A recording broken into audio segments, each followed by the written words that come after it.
எல்லாருக்கும் வணக்கம். Welcome to எட் another ஸ்பெஷல் எபிசோட் ஆஃப் குட்டீஸ் ஹெல்த் டாக் வித் ஆர்பி. இது உங்க ஷோ, உங்க குட்டீஸ்க்காக. April 2nd autism awareness day. Autism awareness டேக்காக இன்னைக்கு இந்த ஸ்பெஷல் எபிசோட்ல நம்ம கூட ஜாயின் பண்றது doctor Kiruthika madam. She is a certified developmental pediatrician practising in Thanjavur. Madam வணக்கம். வணக்கம் doctor. Ma'am welcome to the show. Please introduce yourself ma'am. அனைவருக்கும் வணக்கம். என்னுடைய பேர் டாக்டர் கிருத்திகா. நான் வந்து எம்டி பீடியாட்ரிக்ஸ் கம்ப்ளீட் பண்ணிட்டு என்னோட ஸ்பெஷலைசேஷன் வந்து பிஹேவியர் அண்ட் டெவலப்மெண்டல் பீடியாட்ரிக்ஸ். நான் வந்து கவர்மெண்ட் ராஜா மிராசுதார் மருத்துவமனையில் டிஸ்ட்ரிக்ட் ஏர்லி இன்டர்வென்ஷன் சென்டரில் அசிஸ்டன்ட் ப்ரொஃபஸராக ஒர்க் பண்ணிட்டு இருக்கேன். And one more thing, I feel very happy for this episode because madam என்னோட போஸ்ட் கிராஜுவேஷன் டைமில் என்னோட immediate senior madam. So after long time இந்த ஒரு ஷோவில் மேடம் கூட ஜாயின் பண்ணுறது I feel very happy. Madam thank you for joining with me in this show. Thank you for inviting, Doctor, because we have had the same professors. We shared many topics in our college days during post graduation. திருப்பி doctor கூட join பண்ணி இந்த awareness program பண்ணுறது எனக்கு ரொம்ப happiness.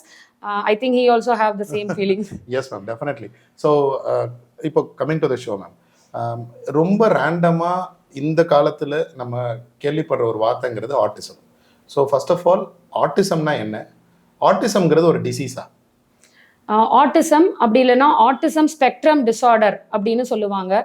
அது first ஒரு நோய் கிடையாது, அது ஒரு வளர்ச்சியில மாற்றம் அப்படின்னு சொல்லலாம். அதை வந்து நம்ம இங்கிலீஷ் டெர்மினாலஜியில் சொல்லணும்னா it is a neurodevelopmental டிஸார்டர்னு சொல்லுவாங்க. தமிழில் அதவே மூளை நரம்பியல் வளர்ச்சி சம்பந்தமான ஒரு சிக்கல் அப்படின்னு சொல்லலாம். அந்த மாதிரியான ஒரு டிஸார்டரில் பாதிக்கப்பட்ட ஒரு குழந்தைகளுக்கு பொதுவாக 3 விஷயத்தில் பிரச்சனை இருக்கும். முதல்ல அவங்களோட கம்யூனிகேஷன் ஸ்கில்ஸ் பாதிக்கப்பட்டிருக்கும். கம்யூனிகேஷன் ஸ்கில்ஸ் அப்படின்னா நம்ம என்ன சொல்கிறோமோ அதை அவர்களால் புரிந்து கொள்ள முடியாது. அதை தான் வந்து ரிசெப்டிவ் லாங்குவேஜ் கம்யூனிகேஷன் டெஃபிசிட் அப்படின்வாங்க. அதே மாதிரி அவங்க என்ன நினைக்கிறாங்களோ அதையும் அவங்களால வெளியில் சொல்ல முடியாது. எக்ஸ்பிரசிவ் லாங்குவேஜ் டெஃபிசிட் அப்படின்வாங்க. இது ஒரு பிரச்சனையாக இருக்கும். ரெண்டாவது அவங்களுடைய சோஷியலைசேஷன் ஸ்கில்ஸ், அதாவது ஒரு சமூகத்தில் அவங்க எப்படி நடந்துக்கிறணும், இன்னொரு குழந்தைகளோட எப்படி சேர்ந்து விளையாடணும், அவங்க எப்படி முகத்தை பார்த்து எக்ஸ்பிரஷனை பார்த்து அவங்க பேசணும் அப்படின்றதுலையும் ஒரு தடுமாற்றம் அவங்க கிட்ட இருக்கும். இன்னொன்று மூணாவது என்னன்னா ரெப்பிட்டேட்டிவ் ஸ்டீரியோடிபிக்கல் பிஹேவியர்ஸ் அப்படின்வாங்க. ஒரே வேலையை திரும்ப திரும்ப அவங்களுக்கு செய்கிற பழக்கம் இருக்கும். கைகளை ஆட்டிக்கொண்டே இருக்கிறது, இல்லைனா ஒரு சுத்திக்கிட்டே இருக்கிறது, இல்லை ஃபேனை பார்த்துக்கிட்டே இருக்கிறது, இல்லைனா ஒரே மாதிரியான ஒரு விளையாட்டை எடுத்து வச்சுட்டு திரும்ப திரும்ப களைச்சி அதை அடுக்கிக்கிட்டே இருக்கிறது. ஸோ இந்த மாதிரியான 3 டெஃபிசிட்ல பிரச்சனை இருக்கிறவங்கள, அந்த குழந்தைகளை நம்ம ஆட்டிசம் ஸ்பெக்ட்ரம் டிஸார்டர்னுவோம். இது கண்டிப்பா ஒரு நோய் கிடையாது, இது ஒரு வளர்ச்சியில் ஏற்படும் ஒரு மாற்றம். மேடம் ரொம்ப தேங்க்ஸ் இந்த ஒரு கொஸ்டினை கிளியர் பண்ணதுக்கு. ஏன்னா நிறைய பேரண்ட்ஸ் வரும்போது ஆட்டிசம் ஒரு டிசீஸ் அப்படின்னு நினச்சிட்டு வராங்க, இது க்யூரே பண்ண முடியாது, என் குழந்தைக்கு இப்படி ஆயிடுச்சு. நிறைய மதர்ஸ் ரொம்ப கில்ட்டியாக ஃபீல் பண்ணிட்டு வராங்க. நீங்கள் எக்ஸ்பிளைன் பண்ணது நிறைய பேரண்ட்ஸ்க்கு ஒரு பெரிய ரிலீஃபாக இருக்கும் மேடம். மேடம் செகண்ட் என்னோட காமன் கொஸ்டின் என்னன்னா, இது is it gender biased madam? மேலுக்கு இவ்வளோ, ஃபீமேலுக்கு எவ்வளோ, இல்லை மேலுக்கு ஜாஸ்தி வரும், அந்த மாதிரி எதுவும் இருக்குங்களா? இது ஆக்சுவலாக 2 பாலினத்தையுமே அது வந்து அஃபெக்ட் பண்ணும், both male and female kids. But ஆனால் வந்து ப்ரிடாமினன்ஸ் அதிகமாக பெரும்பாலாமல் பாதிக்கப்படுறது வந்து ஆண் குழந்தைகள். அதை வந்து 4:1 ரேஷியோவில் சொல்லுவாங்க. 4 ஆண் குழந்தைகள் பாதிக்கப்படுறப்ப ஒரு பெண் குழந்தைகள் பாதிக்கப்படுது. So it is more predominance in male gender. Madam genetics does it play a role in autism madam? Genetic ஒரு ஸ்ட்ராங்கான ரோல் பிளே பண்ணுது. மரபணு சம்பந்தமான பிரச்சனைகள் இந்த ஆட்டிசம் குறைபாடுக்கு ஒரு முக்கியமான காரணமாக அமையுது அப்படின்றத வந்து ரிசர்ச் சயின்ஸ் நல்லாவே ஸ்ட்ராங்காகவே ப்ரூவ் பண்ணியிருக்கு. மோர் தேன் 100 ஜீன்ஸை வந்து ஐடென்டிஃபை பண்ணியிருக்காங்க. பட் இந்த எல்லா ஜீன்ஸுமே ஒரே குழந்தைகளுக்கு இருக்குமா, இல்லை இல்லாமல் கூட போகலாம். ஆனால் ஸ்ட்ராங்காக ஜெனட்டிக் ரீசன் சயின்ஸால் ப்ரூவ் பண்ணப்பட்டிருக்கு. Okay ma'am. அடுத்த இம்பார்ட்டன்ட் கொஸ்டின் என்னன்னா, ஆன்டிநேட்டல், அதாவது குழந்தை கருவுற்று இருக்கும் போதே, வயிற்றுக்குள்ளார இருக்கிற போதே எதனா டெஸ்ட் பண்ணி நம்ம ஆட்டிசம் கண்டுபிடிக்க முடியுமா, முடியாதா மேடம்? யூஸ்வலாக இந்த மாதிரியான ஆன்டிநேட்டல் டெஸ்ட் அப்படின்னா வயிற்றுக்குள்ள கர்ப்ப காலத்தில் இருக்கிறப்பையோ அந்த குழந்தைகளுக்கு இருக்கான்றதை கண்டுபிடிக்கிறது தான் ஆன்டிநேட்டல் டெஸ்ட்னுவாங்க. பட் ஆட்டிசமை பொறுத்த வரைக்கும் எந்த ஒரு ஸ்கேனோ எந்த ஒரு பிளட் டெஸ்ட்டோ இந்த ஆட்டிசம்ன்ற இந்த வளர்ச்சி மாற்றத்தை கண்டுபிடிக்க முடியாது. மற்ற நிறைய கண்டிஷன்ஸை ஆன்டிநேட்டல் அல்ட்ராசவுண்ட்ஸில் நம்ம ஸ்கேன்ஸு அண்ட் பிளட் டெஸ்ட்டில் கண்டுபிடிக்க மட்டும், பட் நாட் ஆட்டிசம்.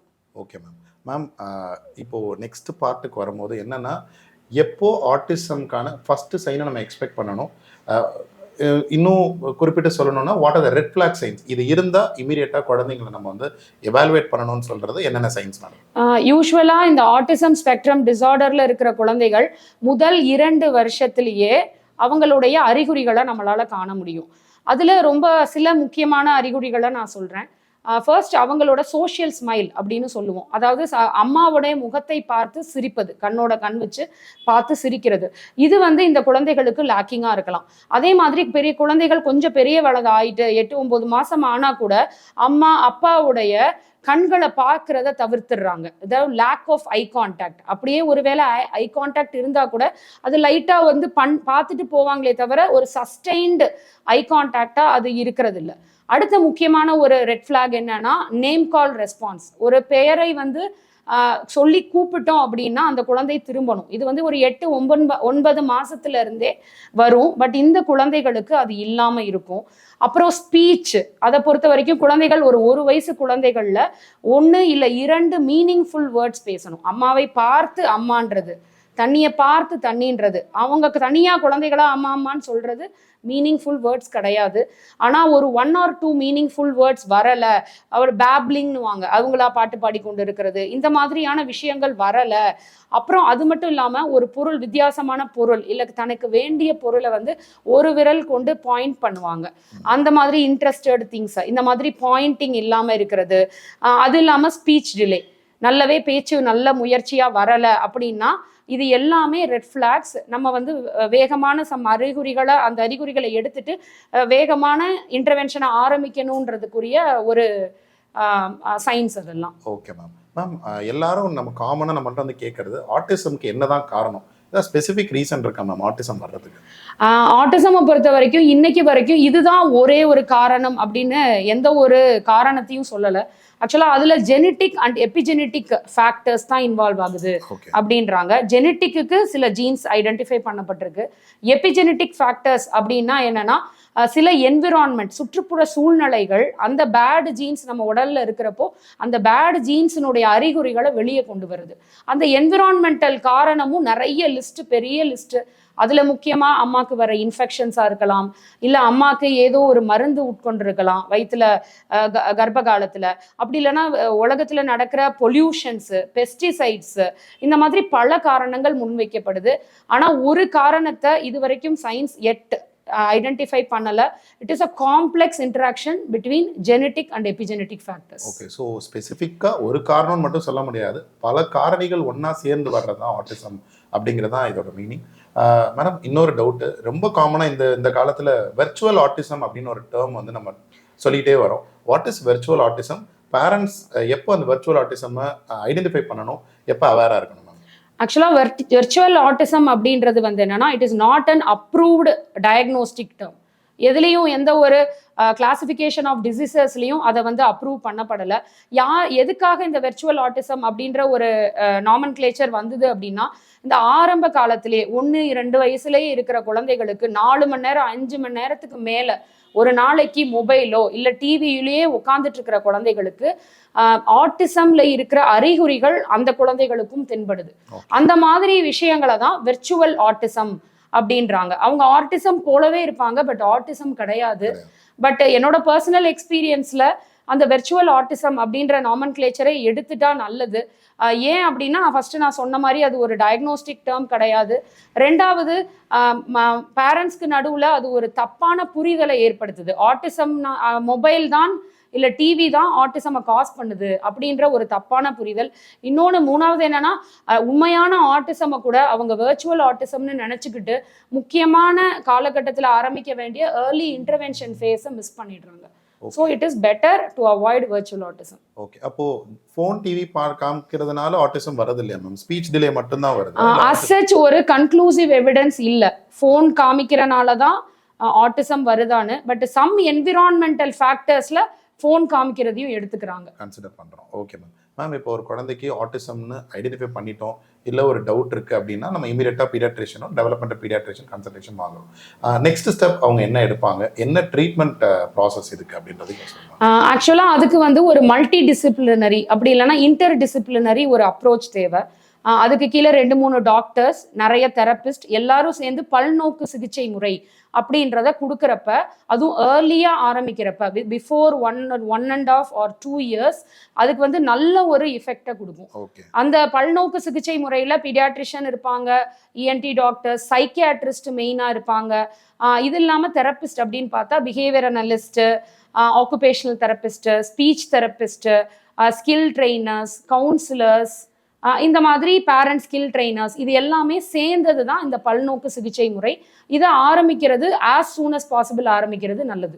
ஓகே, அப்போ எப்போ ஐடென்டிஃபை பண்ணிட்டோமோ இமீடியட்டாக அதுக்கான ட்ரீட்மெண்ட்டை நம்ம ஸ்டார்ட் பண்ணிடணும். கண்டிப்பாக ஐடென்டிஃபை, அதை வந்து நம்ம ஒரு ஸ்கேலில் அசஸ்மெண்ட் ஸ்கேலில் யூஸ் பண்ணி வெயிட் பண்ணிட்டு இருக்கிறத விட, அந்த ஆட்டிசம்க்குரிய அறிகுறிகள் வருது, டாக்டர் இந்த மாதிரி இருக்குமோன்னு சந்தேகப்படுறப்பயே டயக்னோசிஸ்க்கு வெயிட் பண்ணாம பயிற்சிகள் ஆரம்பிக்கிறது முக்கியம். ஓகே மேம், இப்போ எல்லாருக்கும் இன்னொரு பெரிய டவுட் என்ன இருக்கும்னா, எதனா ஸ்பெசிஃபிக் ஃபுட் ப்ராடக்ட்ஸ் இந்த ஆட்டிசம்க்கு லீட் பண்ணுதா அப்படின்றது. ஏன்னா நிறைய பேர் வந்து கேட்குறாங்க, சார் டயட்ல எதனா நான் சேஞ்சஸ் பண்ணணுமா ஆட்டிசம்க்கு, ட்ரீட்மெண்ட் ப்ராசஸ் அப்போ அப்படின்னு கேட்குறாங்க. அதுக்கு உங்களோட ஆன்சர் மேடம். ஆக்சுவலாக அந்த என்விரான்மெண்டல் ஃபேக்டர்ஸ்ல நிறைய ப்ராசஸ்டு ஃபுட்டு குழந்தைங்களுக்கு சாப்பிட்றதே வந்து one of the environmental factors ஆட்டிசமுக்கு எபிஜெனட்டிக் ஃபேக்டர்ஸாக இருக்குன்னு சொல்லப்படுது.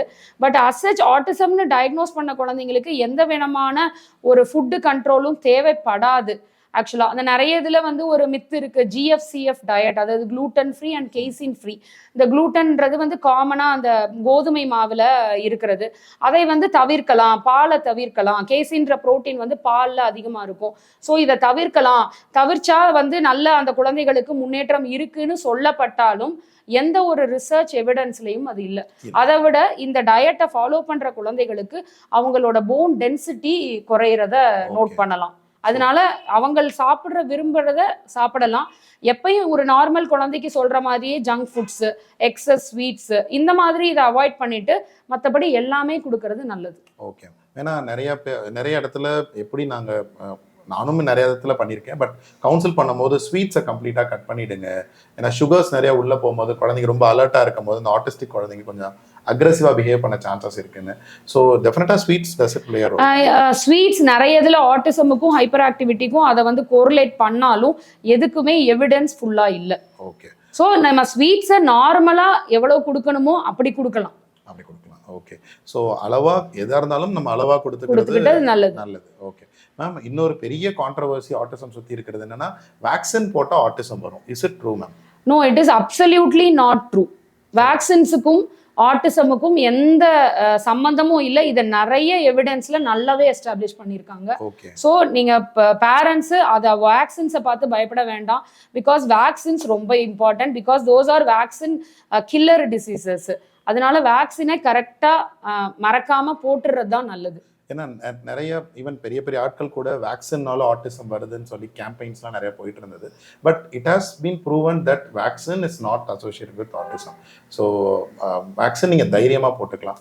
மேம், நெக்ஸ்ட் கொஸ்டின், இது ரொம்ப ஒரு முக்கியமான கொஸ்டின் நான் ஃபீல் பண்ணுறேன். என்னென்னா, ஒரு குழந்தைய வச்சிருக்க ஒரு பேரண்ட், ஒரு ஆட்டிஸ்டிக் குழந்தை வச்சிருக்க ஒரு பேரண்ட், அவங்களை எப்படி ஹேண்டில் பண்ணணும், அவங்களோட ஃபேமிலி என்விரான்மெண்ட் எப்படி இருக்கணும், அதை பற்றின கொஞ்சம் எக்ஸ்ப்ளனேஷன் கொடுத்துட்டீங்கன்னா பெட்டராக இருக்கும். யூஸ்வலாக அவங்க ஆட்டிசம் பேரண்ட்ஸுக்கு, குழந்தைங்கள் வச்சிருக்கிற பேரண்ட்ஸுக்கு ஒரு 1-1.5 வயசுல இருந்தே தன்னோட குழந்தை வித்தியாசமாக இருக்குது அப்படின்றத அவங்க அனலைஸ் பண்ணிடுவாங்க.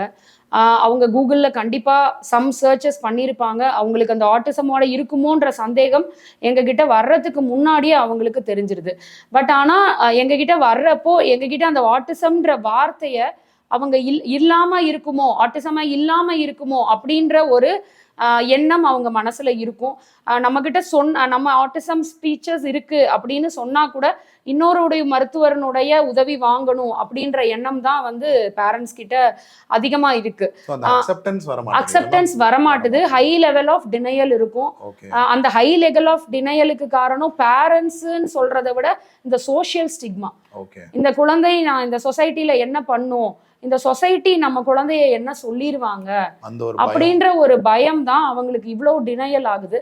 ஆனா இந்த டினையல் ஆகுறப்ப என்ன பிரச்சனைனா, டாக்டர்ஸை பார்க்குறேன், நான் டயக்னோசிஸ் பண்றேன், இப்படின்ற இந்த ப்ராசஸ்ல அவங்க முக்கியமான அந்த கோல்டன் டேஸை மிஸ் பண்ணிடுறாங்க. ஓகே, அந்த கோல்டன் டைம் பீரியடை மிஸ் பண்ணிட்டனால ட்ரீட்மெண்ட்டோட ப்ராசஸ் ப்ளஸ் டைம் பீரியட் இன்னும் லேக் ஆகிறதுனால குழந்தைங்களோட அந்த ஆட்டிஸ்டிக் நேச்சர் வர்சன் ஆகிறதுக்கான சான்சஸும் ஒன்றும் இல்லை. ஆமா, அந்த முக்கியமான அந்த நியூரோ பிளாஸ்டிசிட்டி, அந்த 2 years 3 yearsக்குள்ள இருக்கிற பீரியடை தான் நம்ம நியூரோ பிளாஸ்டிசிட்டின்னு சொல்லுவோம். அந்த நியூரோ பிளாஸ்டிசிட்டி டைம்ல அந்த பிரெயினோட ஃபங்க்ஷன் ரொம்ப நல்லா இருக்கும். அந்த டைம்ல நம்ம வந்து அந்த குழந்தைகளுக்கு பயிற்சி கொடுக்குறப்ப தப்பான வயரிங் ஆன பிரெயினை கூட we can rewire, we can remodel it. Okay ma'am, இப்போ நம்ம treatment, behavioural therapy, multi disciplinary approach இதெல்லாம் சொல்லிட்டீங்க. எதுவும் மெடிக்கல் மேனேஜ்மெண்ட் எதுவும் இருக்கா மேம்? அசச் எந்த ஒரு ட்ரக்கும் இந்த ஆட்டிசமுக்கு கியூர் கிடையாது. எந்த ஒரு மருந்தும் தெரப்பியும் சேர்ந்து கியூரை கொடுக்க முடியாது, முழுமையான ஒரு குணம்ன்றது. பட் ஆனால் வேகமாக ஆரம்பிச்சு கரெக்டான பயிற்சி முறைகள் ஃபாலோ அப் இருக்கிறப்ப நல்ல ஒரு முன்னேற்றத்தை கொடுக்கலாம்.